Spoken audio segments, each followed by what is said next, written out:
Perform the indicated operations. 9t cubed minus 4t squared plus 2t plus 2 minus the quantity 9t cubed plus 8t squared minus 3t minus 6.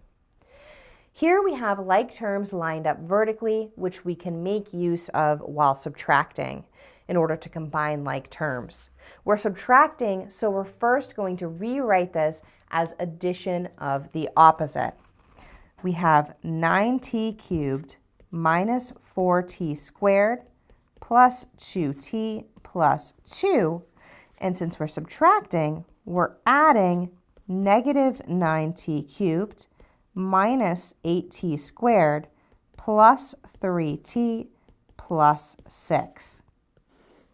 Now we add 9t cubed plus negative 9t cubed is 0.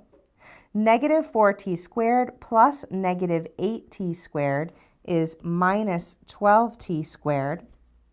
2t plus 3t is plus 5t, and 2 plus 6 is plus 8. So performing the subtraction on these polynomials results in negative 12t squared plus 5t plus 8.